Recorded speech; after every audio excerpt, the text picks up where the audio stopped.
इस शिक्षण कार्य में सभी भैया बहनों का हार्दिक स्वागत। आज हम पाठ क्रमांक 2 क्या हमारे आसपास के पदार्थ शुद्ध हैं उसके अभ्यास प्रश्नों को हल करेंगे। पहला जो प्रश्न है, निम्नलिखित को पृथक करने के लिए आप किन विधियों का उपयोग करेंगे। कुछ यौगिक के नाम दे रखे हैं, उनको पृथक करने की विधियां कौन सी अपनाएंगे। जैसे पहला, सोडियम क्लोराइड को जल के विलयन से आसवन करने के लिए अपन है जो आसवन विधि का उपयोग करते हैं। अमोनियम क्लोराइड को सोडियम क्लोराइड और अमोनियम क्लोराइड के मिश्रण से पृथक करने के लिए ऊर्ध्वपातन विधि का उपयोग किया जाता है। धातु के छोटे टुकड़े को कार के इंजन ऑयल से पृथक करने में छालन विधि का उपयोग किया जाता है। दही से मक्खन निकालने के लिए अपकेंद्रण विधि का उपयोग किया जाता है। जल से तेल, जल और तेल दोनों आपस में मिले हुए उनको पृथक करना है तो पृथककारी कीप का उपयोग किया जाता है। चाय की पत्ती से चाय को पृथक करने के लिए छालन विधि का उपयोग किया जाता है। बालू है ना रेत से लोहे के पिनों को अलग करना है तो चुंबकीय पृथक्करण विधि का उपयोग किया जाता है। भूसे से गेहूं के दाने को पृथक करना है तो फटकन विधि, जिसको थ्रेसिंग विधि भी कहते हैं, उससे इस विधि से अलग किया जा सकता है। पानी में तैरते हुए महीन मिट्टी के कणों को या जो अपन फिटकरीकरण या अपकेंद्रण विधि द्वारा अलग कर सकते हैं। पुष्प की पंखुड़ियों के निचोड़ने से विभिन्न रंजकों को पृथक करना है तो क्रोमेटोग्राफी विधि का उपयोग किया जाएगा। दूसरा जो प्रश्न है, चाय बनाने के लिए आप किन किन चरणों का उपयोग करेंगे। विलय, विलायक, विलय, घुलनशील, घुलना, घुलनशील, अघुलनशील, घुले, अवशेष शब्दों का प्रयोग करें। अपन यदि चाय बना रहे तो उस वक्त कौन से चरणों का उपयोग करेंगे। तो सबसे पहले एक बर्तन के अंदर पानी लेते हैं और विलायक के रूप में उसको लेते हैं। पानी जो लिया है ये विलायक के रूप में, और उसके बाद में पानी को उबाल लेते हैं, गर्म करते हैं। गर्म करते समय उसमें दूध और चाय पत्ती विलय के रूप में डालते हैं। इससे एक विलयन तैयार हो जाता है। इस घोल या विलयन को छलनी द्वारा छाना जाता है। अघुलनशील पदार्थ छलनी में बच जाते हैं और घुले के रूप में चीनी है जो डाली जाती है और वो परिणाम विलयन के तैयार हो जाता है। ये जो चाय बनाने के चरण है। तीसरा जो प्रश्न है, प्रज्ञा ने 3 अलग अलग पदार्थों की घुलनशीलता को अलग अलग तापमानों पर जांचा और नीचे दिए गए आंकड़े प्राप्त किए।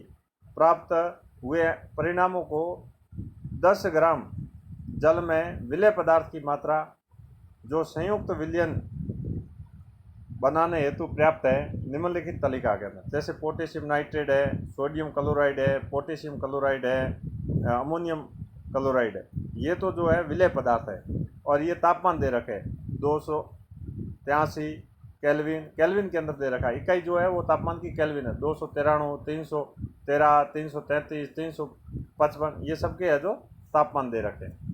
उसके बाद में प्रश्न जो पूछा है वह है 50 ग्राम जल में 313 केल्विन पर पोटेशियम नाइट्रेट के संतृप्त विलयन को प्राप्त करने के लिए कितने ग्राम पोटेशियम नाइट्रेट की आवश्यकता होगी। तो 50 ग्राम जल के अंदर है जो 313 जो है केल्विन ताप पर पोटेशियम नाइट्रेट के संतृप्त विलयन को प्राप्त करना है तो अपने को पोटेशियम नाइट्रेट की मात्रा पूछी है। तो चूंकि जल में 333 केल्विन पर 31 ग्राम पोटेशियम नाइट्रेट के संतृप्त विलयन को प्राप्त करने के लिए है तो 62 ग्राम पोटेशियम नाइट्रेट की आवश्यकता होगी। इसलिए 50 ग्राम जल में 313 पर केल्विन पर पोटेशियम नाइट्रेट के संतृप्त विलयन के लिए 31 ग्राम पोटेशियम नाइट्रेट की आवश्यकता होगी। प्रश्न पूछा है, प्रज्ञा 353 केल्विन पर पोटेशियम क्लोराइड का एक संतृप्त विलयन तैयार करती है और विलयन को कमरे के तापमान पर ठंडा होने के लिए छोड़ देती हैं। जब विलयन ठंडा होगा तो वह क्या अवलोकित करेगी, स्पष्ट करें। तो तापमान में वृद्धि के साथ पोटेशियम क्लोराइड का संतृप्त विलयन बनाने के लिए पानी में घोलना चाहिए। तापमान में वृद्धि के साथ पोटेशियम क्लोराइड का संतृप्त विलयन बनाना है तो उसको पानी में घोला जाता है। इस प्रकार जैसे ही विलयन ठंडा होगा, पोटेशियम क्लोराइड का कुछ अंश विलयन से बाहर अवक्षेपित हो जाएगा। सी 293 केल्विन पर प्रत्येक लवण की घुलनशीलता का परिकल्पना करें। इस तापमान पर कौन सा लवण सबसे अधिक घुलनशील होगा? तो 293 केल्विन पर प्रत्येक लवण की घुलनशीलता निम्न प्रकार से: पोटेशियम नाइट्रेट 32 ग्राम, सोडियम क्लोराइड 36 ग्राम, पोटेशियम क्लोराइड 35 ग्राम और अमोनियम क्लोराइड है ये 37 ग्राम है। ये इनकी घुलनशीलता है। तापमान के परिवर्तन में लवण की घुलनशीलता पर क्या प्रभाव पड़ता है? तो लवण की घुलनशीलता तापमान के साथ बढ़ जाती है। जैसे तापमान बढ़ेगा, लवण की घुलनशीलता भी बढ़ जाएगी। प्रश्न क्रमांक 4, निम्न की उदाहरण सहित व्याख्या करनी। कुछ है जो बिंदु दे रखे हैं, जैसे संतृप्त विलयन, शुद्ध पदार्थ, कोलाइड और निलंबन। इनकी जो अपने को उदाहरण सहित है जो व्याख्या करनी है। सबसे पहले संतृप्त विलयन। किसी निश्चित ताप पर यदि विलयन में विलेय पदार्थ नहीं घुलता है तो उसे संतृप्त विलयन कहते हैं। विभिन्न पदार्थों की भिन्न भिन्न तापमान पर विलयन।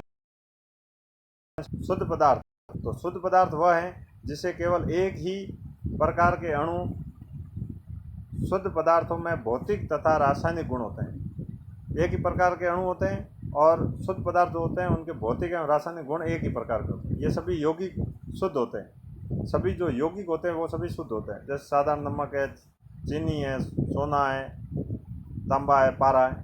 कोलाइड, कोलाइड एक विषमांगी मिश्रण है जिसके कणों के आकार इतने छोटे नहीं, लेकिन पृथक रूप से हम इसे नंगी आंखों से नहीं देख सकते हैं। छोटे तो इतने तो छोटे नहीं है, परंतु इतने भी छोटे हैं अपना जो आंखों से सूक्ष्मदर्शी की सहायता से इसको देखने के लिए कुल मिला के ये है कि सूक्ष्मदर्शी का प्रयोग करना पड़ेगा। ये कारण प्रकाश की किरणों को आसानी से फैला देते हैं और उसके मार्ग को दृश्य बना देते हैं। उदाहरण के लिए दूध है, धुआं है, ये कोलाइड के उदाहरण। निलंबन, निलंबन एक विषमांगी मिश्रण है जिसका घोल ठोस पदार्थ में परिक्षेपित हो जाता है। इसमें विलेय पदार्थ कण घुलते नहीं हैं बल्कि माध्यम की समवृष्टि में निलंबित रहते हैं, जैसे पेंट है, कीचड़ युक्त पानी है, मिश्रण है इत्यादि। पांचवा जो प्रश्न है इसमें सममांगी एवं विषमांगी कुछ नाम दे रखे हैं, जैसे सोडा जल, लकड़ी, बर्फ, वायु, मिट्टी, सिरका। इसके अंदर है जो सममांगी कौन से? तो सममांगी सोडा जल है, वायु है, सिरका है, छन्नी है, चाय है। विषमांगी मिश्रण कौन सा? लकड़ी है, बर्फ है, मिट्टी है। आप किस प्रकार पुष्टि करेंगे कि आपको दिया गया रंगहीन द्रव शुद्ध है? तो यदि वायुमंडलीय दाब पर दिया हुआ रंगीन द्रव 100 डिग्री सेंटीग्रेड पर उबलता है तो हम कह सकते हैं कि दिया गया रंगीन द्रव शुद्ध है, क्योंकि शुद्ध पदार्थों के क्वथनांक एवं गलनांक निश्चित होते हैं। निम्नलिखित में से कौन सी वस्तु शुद्ध है? ये वस्तुओं के नाम दे रखे हैं। इसमें से शुद्ध जो है वो बर्फ है, लोहा है, हाइड्रोक्लोरिक अम्ल है, सोडियम है और पारा है। ये वस्तुएं जो है ये शुद्ध है। निम्नलिखित मिश्रणों में से विलयन की पहचान कीजिए। विलयन कौन कौन से? तो समुद्री जल है, वायु है और सोडा जल है। ये जो है इनमें से, ये जो दे रखे हैं इनमें से ये मिश्रण जो है विलयन कहलाता है। निम्नलिखित में से कौन टिंडल प्रभाव को प्रदर्शित करता है? नहीं, ये जो दे रखे हैं इसमें टिंडल प्रभाव को कौन प्रदर्शित करता है? तो टिंडल प्रभाव कोलाइड विलयन में देखा जाता है। यह दूध, स्टार विलयन कोलाइड विलयन है, इसमें टिंडल प्रभाव देखा जाता है। निम्नलिखित को तत्व, यौगिक तथा मिश्रण कहें। ये इसमें से है जो अपने को तत्व, यौगिक और मिश्रण छांटना। तो तत्व कौन से? सोडियम है, चांदी है, टिन है, सिलिकॉन है। यौगिक कैल्शियम कार्बोनेट है, मीथेन है, कार्बन डाइऑक्साइड है। और मिश्रण चीन, चीनी का घोल है, मिट्टी है, कोयला है, साबुन है, वायु रक्त है, ये जो है ये मिश्रण है। निम्नलिखित में से कौन से रासायनिक परिवर्तन है? ये जो नाम दे रखे हैं ए से जी तक, इसमें से रासायनिक परिवर्तन छांटना है।